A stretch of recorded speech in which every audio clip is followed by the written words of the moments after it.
Hello दोस्तों, education hub में आपका स्वागत है। इस वीडियो में हम लोग NCERT Bihar board class 9 science अध्याय 2 क्या हमारे आसपास के पदार्थ शुद्ध हैं के बारे में हम लोग पाठ पढ़ेंगे और उसके बारे में बीच में क्वेश्चन दिए गए उसको हम लोग करेंगे। आइए शुरू करते हैं। पदार्थ को हम लोग ठोस, द्रव और गैस में बांटते हैं। पदार्थ को दो भागों में बांटा गया है, शुद्ध पदार्थ और एक मिश्रण में बांटा गया है। शुद्ध पदार्थ जो है उसको दो भागों में बांटा गया है, तत्व में और यौगिक में। और मिश्रण को जो है दो भागों में बांटा गया है, समांगी मिश्रण और विसमांगी मिश्रण। यहाँ से आप लोग पढ़ लेंगे। आगे देखते हैं। तत्व फ्रांस के रसायनज्ञ एंटोनी लॉरेंस लवासिए के अनुसार तत्व पदार्थ का वह मूल रूप है जिसे रासायनिक प्रतिक्रिया द्वारा या अन्य सरल पदार्थ में विभाजित नहीं किया जा सकता है। पदार्थ में विभाजित नहीं किया जा सकता है, जैसे सोना, चांदी, तांबा, लोहा आदि। इन सभी को जो है विभाजित नहीं किया जा सकता है किसी अन्य पदार्थ में, या इन सभी को जो है तोड़कर हम किसी दूसरा पदार्थ हम नहीं बना सकते हैं। तत्वों को साधारणतः धातु, अधातु और उपधातु में बांटा गया है। आगे हम लोग देखते हैं इनके बारे में। धातुएं प्रायः दिए हुए निम्न गुणधर्मों में से सभी को या कुछ को प्रदर्शित करते हैं। धातुएं के बारे में दिया गया पॉइंट, इसे बारी बारी हम लोग देख लेते हैं। ये चमकीली होती है, ये चांदी जैसी सफ़ेद या सोने की तरह पीले रंग की होती है। धातुएं जो है कई प्रकार के होते हैं, कोई चमकीली होती है और साथ साथ सफ़ेद होगी या पीले रंग की होगी, या इसके अलावा भी कोई और भी कलर की हो सकती हैं। ये ताप तथा विद्युत की सुचालक होती है। विद्युत की सुचालक कहने का मतलब ये है जो है कि धातुओं में से विद्युत जो है गुजर जाएगी। ये तन्य होती है और इनको तार के रूप में खींचा जा सकता है। ये आघातवर्ध होती है, इनको पीटकर महीन चादरों में ढाला जा सकता है। धातुओं को हम लोग पीटकर जो है चादर के रूप में बना सकते हैं, या जिस भी आकार में हम बनाना चाहें बना लेंगे, उन्हें हम धातु कहते हैं। ये प्रतिध्वनिपूर्ण होती है। इसमें कहने का मतलब इसमें ध्वनि रहती है। इसको थोड़ा सा हम पीटेंगे तो इसमें से कुछ ना कुछ आवाज़ निकलेगी। सोना, चांदी, तांबा, लोहा, सोडियम, पोटेशियम इत्यादि धातुएं के उदाहरण है। आगे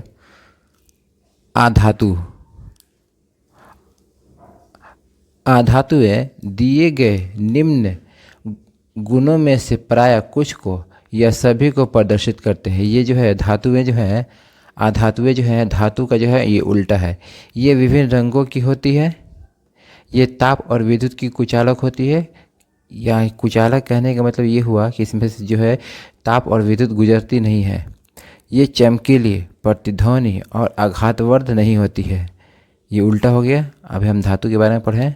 वो चमकीली होती है, प्रतिध्वनि होती है, आघातवर्ध होती है। ये जो है इसका उल्टा है, नहीं होती है। जैसे हाइड्रोजन, ऑक्सीजन, आयोडीन, कार्बन, कोल कहते हैं और कोक भी कहते हैं कार्बन को, ब्रोमीन, क्लोरीन इत्यादि धातुओं के उदाहरण हैं। आगे उपधातु धातु और अधातु के बीच के गुणों को दर्शाते हैं, जिन्हें उपधातु कहा जाता है। जैसे बोरोन, सिलिकॉन, जर्मेनियम इत्यादि। ये सब जो है उपधातु के प्रकार हैं। आगे देखते हैं। यौगिक दो या दो से अधिक तत्वों के मेल से एक निश्चित अनुपात में रासायनिक प्रतिक्रिया द्वारा बने पदार्थ को यौगिक कहते हैं। जैसे जल, मीथेन, चीनी और नमक इत्यादि। यौगिक का जो है निश्चित अनुपात होता है।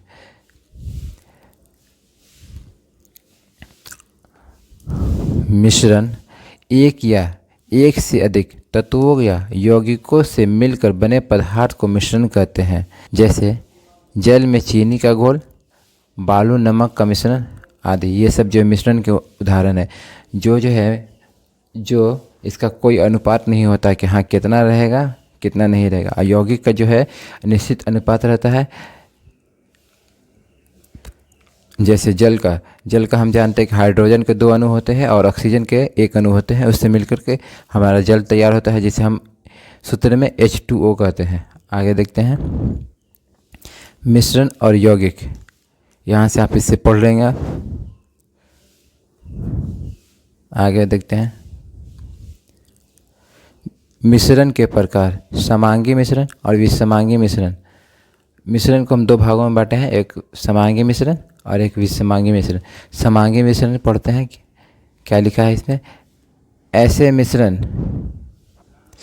जिनकी बनावट समान होती है तथा इनके कणों को अलग नहीं पहचाना जा सकता है। जैसे नमक, जल में नमक, जल में दूध। इनकी बनावट जो है समान होती है और इसे अलग, इनके कणों को अलग से नहीं पहचाना जा सकता है, उसे समांगी मिश्रण कहते हैं। जैसे जल में नमक, जल में दूध। इनका बनावट जो है एक जैसा होता है, लिक्विड होता है दोनों, और समान कणों जैसे आकार लेते हैं ये। विषमांगी मिश्रण ऐसे मिश्रण जिनके अंश भौतिक रूप से अलग होते हैं तथा इनके कणों को अलग पहचाना जा सकता है। जैसे चीनी और रेत, इसे हम अलग कर सकते हैं। तेल और सिरका, इसे हम भौतिक विधि द्वारा अलग कर सकते हैं। हम तेल और लोहे का बुरादा, इसे भी हम अलग कर सकते हैं। उसी को, जिसे हम अंश को भौतिक रूप से अलग कर सकते हैं, उसे हम विषमांगी मिश्रण कहते हैं। आगे ये बीच के पाठ का क्वेश्चन है। ये क्वेश्चन नंबर 1, पदार्थ से आप क्या समझते हैं। उत्तर में लिखेंगे पदार्थ जो एक ही प्रकार के कणों से मिलकर बना होता है तथा उस पदार्थ में विद्यमान सभी कण समान रासायनिक प्रकृति के होते हैं, यानी एक ही प्रकृति के होते हैं। आगे क्वेश्चन नंबर 2, समांगी और विषमांगी मिश्रण में अंतर बताइए। अभी हम पीछे पढ़े समांगी और विषमांगी के बारे में, तो लिखेंगे उत्तर में समांगी मिश्रण ऐसे मिश्रण जिनकी बनावट समान होती है तथा इनके कणों को अलग नहीं पहचाना जा सकता है। जैसे जल में नमक, जल में दूध। विषमांगी मिश्रण को लिखेंगे हम ऐसे मिश्रण जिनके अंश भौतिक रूप से अलग होते हैं तथा इनके कणों को अलग पहचाना जा सकता है। चीनी और रेत, तेल और सिरका, रेत और लोहे का बुरादा। आगे देखते हैं विलयन। विलयन 2 या 2 से अधिक पदार्थ के समांगी मिश्रण को विलयन कहते हैं। जैसे नींबू पानी का घोल, ये हमें विलयन है। ये पीतल भी जो है विलयन है। ये पीतल के जो बनाने में हमें तांबा और जस्ते का प्रयोग करते हैं पीतल बनाने में। वायु भी मिश्रण है, इसमें भी कई तरह के गैस भरे रहते हैं, नाइट्रोजन, ऑक्सीजन, हाइड्रोजन, क्या क्या, सभी का कुछ ना कुछ अनुपात होता है आदि। विलयन के प्रकार, विलयन को ठोस विलयन, गैसीय विलयन और तरल विलयन में बांटा गया है। ठोस विलयन के बारे में देखते हैं, पढ़ते हैं, समझते हैं भी। ठोस पदार्थों का समांगी मिश्रण ठोस विलयन कहलाता है।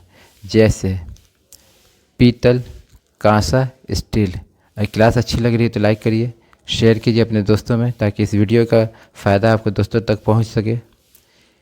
गैसीय विलयन के बारे में पढ़ते हैं। गैसीय पदार्थ का समांगी मिश्रण है गैसीय विलयन कहलाता है। जैसे हवा जो बना है, इसमें मिश्रण जो है बना, हवा बनने में मिश्रण का भाग है नाइट्रोजन है, ऑक्सीजन है, कार्बन डाइऑक्साइड है और इसके अलावा अन्य गैस भी इसमें हवा में रहते हैं। तरल विलयन, तरल पदार्थ का समांगी मिश्रण तरल विलयन कहलाता है। जैसे चीनी पानी, नमक पानी, नींबू पानी। आगे देखते हैं हम विलयन बराबर विलय प्लस विलायक। जैसे जल और चीनी का विलयन होता है, उसे हम विलयन कहते हैं। अभी पीछे हम पढ़ चुके हैं जल और चीनी का विलयन। विलय जो है कम मात्रा में रहता है उसे हम विलय कहते हैं। जैसे चीनी हो गया, चीनी जो है हमारा विलय है, जो पानी में घुल जाएगा, चीनी है ये। विलायक जो है हमारा जल है ये। इसका आगे हम पढ़ते हैं, समझते हैं। विलय जो विलयन में कम मात्रा में होता है तथा विलायक के साथ घुल जाता है, तथा विलायक के साथ घुला रहता है। जैसे चीनी है, जैसे चीनी है, ये जो चीनी है पानी में घुला रहता है और मात्रा में कम रहता है। विलायक जो विलयन में अधिक मात्रा में रहता है या होता है तथा दूसरे पदार्थ को विलयन में घुलाता है। जैसे पानी हुआ, दूध हुआ, ये सब जो है विलायक के उदाहरण है। विलय की सांद्रता। किसी विलयन में विलय पदार्थ का द्रव्यमान प्रति विलयन का द्रव्यमान प्रतिशत को सांद्र विलयन कहते हैं। सांद्र विलयन का एक फॉर्मूला होता है जो अभी यहाँ पे दिया गया। सांद्र विलयन विलय पदार्थ का द्रव्यमान बटा में विलयन पदार्थ का द्रव्यमान गुना 100। इससे सांद्र विलयन का सांद्रता हमें प्राप्त हो जाएगी। विलय और विलायक अभी हम पढ़े हैं। विलय जो है छोटा है इसलिए ये कम मात्रा में रहती है। विलायक जो है ये बड़ा है लिखने में, इसलिए ये अधिक मात्रा में है। आपको अच्छी समझ में आ गई होगी। आगे देखते हैं हम। आगे प्रश्न है जो पाठ के बीच में रहता है, जगह जगह ये प्रश्न दिया रहता है। प्रश्न 1, उदाहरण के साथ समांगी एवं विषमांगी मिश्रणों में भेद दीजिए।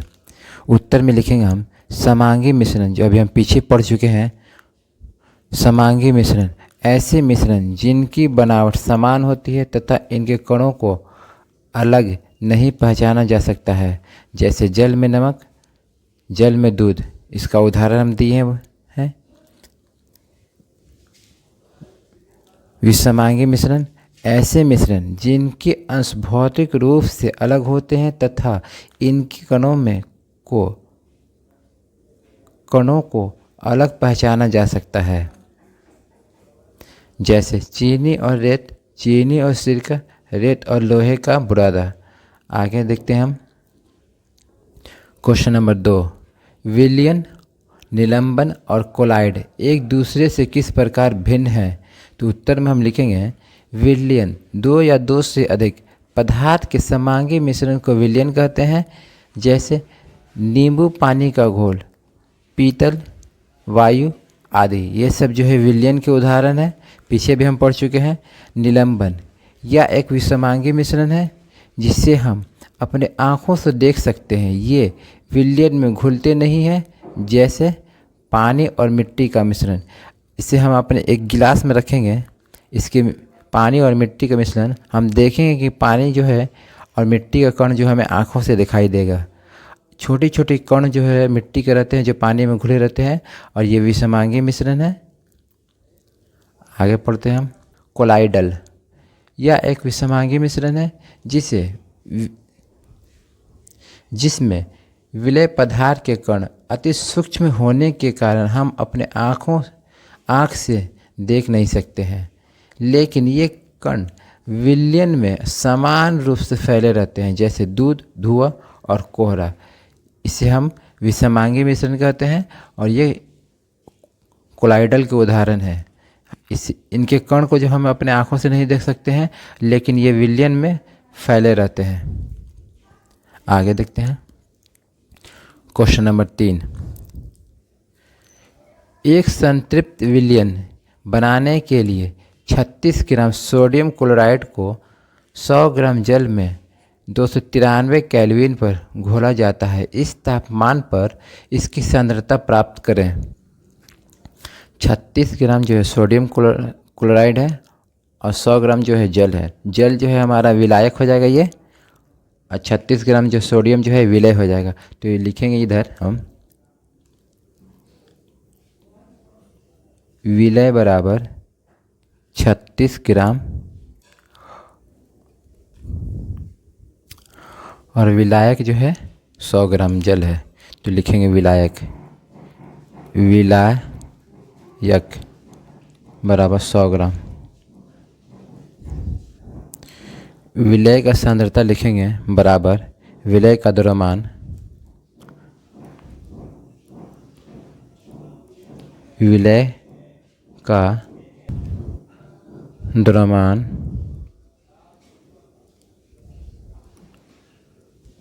बटा में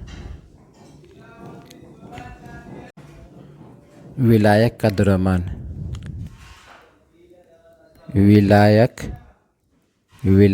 का द्रव्यमान गुना 100।